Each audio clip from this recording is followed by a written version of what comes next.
Hi everybody, it's Paul with Orlando Bonsai, and we're going to talk about doing Jins and Shari on the trunks and branches of your bonsai. The reason we do this is, with bonsai we're trying to create an old looking tree, and the adding of stripped bark or a lot of dead wood gives that illusion, gives you a little bit of extra interest to your tree.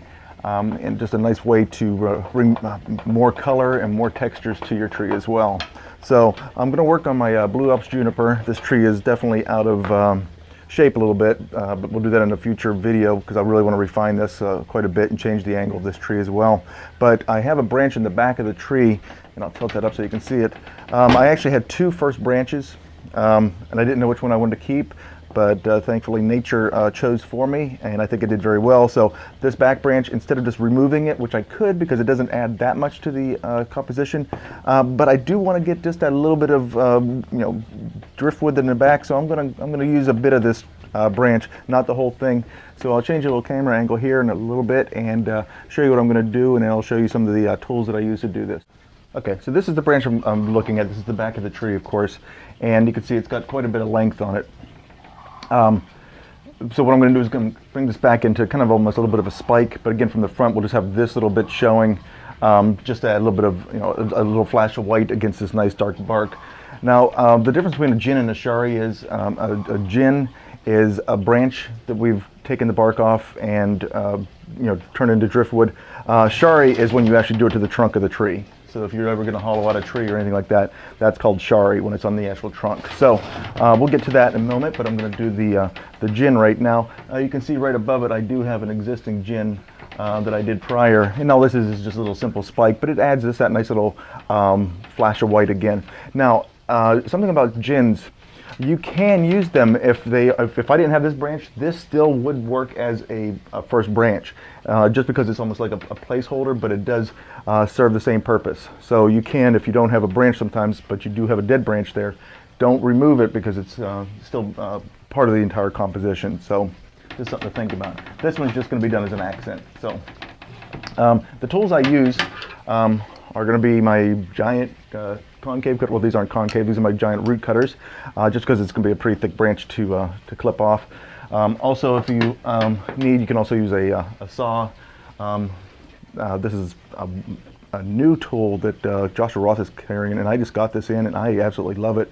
I had a little mishap with a saw similar to this one that Corona makes, and wound up with nice 6 stitches right there, but I'll talk about that again in the future. Or if you've seen my blog, you've seen exactly how that did happen, but a few strokes with one of these blades will really do some damage. Please be careful with any of this stuff because these are very sharp tools, just because you've got to really get in and take the bark. This is the best tool I think I've seen so far. It almost looks like a dentist instrument, but the edges right here are sharp on both sides, so it's used to draw the bark off.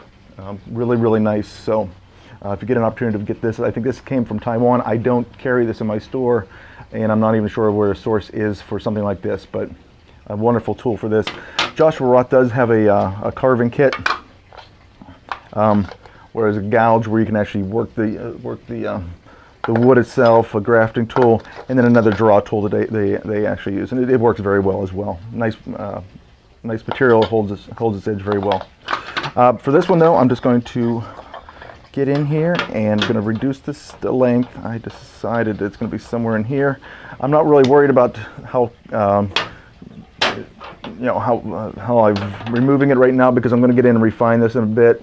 I'm just kind of doing rough cuts just to get the basic look. And then all I'm going to do is just work this in. And again, be very careful with this. One thing I keep in my toolbox is the first aid kit, because I've seen too many people get cut on these, so keep this in your tool bag. It doesn't take up a lot of room, and sometimes it comes in pretty handy. You don't want to have to walk around with a bleeding hand all day. So I'm just going to simply remove the bark.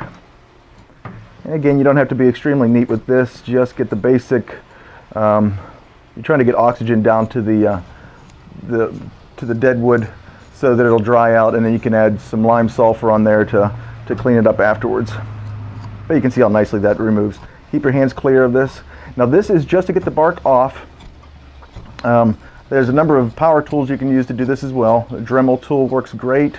I sell a tool by Arbortech for the big grinding, and we'll show that later in the video as well. But again, I'm just trying to clean this up as best I can. And this one's, you know, I've got a lot of patience with this particular gin, so I'm not going to do all of it today. I'm just going to do the rough cut to get, like I said, the large bark off, just so I can get to the wood itself. And then I'm going to give this a couple months to dry out, probably into the winter time, and then come spring I'll apply the lime sulfur to preserve it. But I want this completely dried out by then. And since this branch was already dead, it's not hurting the tree at all.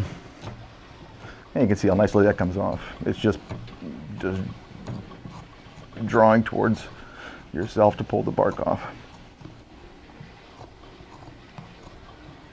Now, if you don't have this tool, you can also do with a pair of pliers the same thing. But to do that, you would take a knife, score all along the bottom of the area, or the bottom of the gin, and then you just take a pair of pliers and grab the bark on here and just roll it in. By scoring that, when it gets this far, it'll snap off instead of actually pulling the cambium off the rest of the tree. So you got to make sure you do that important step of actually scoring. But with something like this where I'm pulling the opposite direction, I don't have to worry about that because I can control exactly how far of or how much of the cambium I'm removing. Okay, so there's the gin we just worked on. And I was going to go into more of the carving of the Shari and show demonstrations of that. But this past weekend was the annual carving workshop at the Central Florida Bonsai Club that I belong to. And Mike Rogers did a nice job carving my Simpson stopper trunk. So I'm going to just go ahead and show you that. In that, he's going to use an Arbortech mini grinder. I sell it on Orlando Bonsai. But please keep in mind that it's a very dangerous tool. Eye protection is needed, and the nice thing about the Arbortech, which you'll see, is your hands stay back from the blade.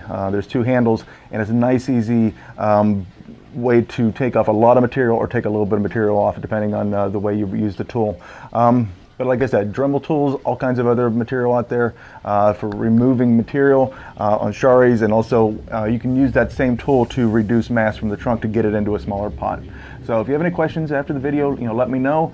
I hope you enjoy, and Mike Rogers is the person that taught me bonsai, so hopefully you can learn something from him as well.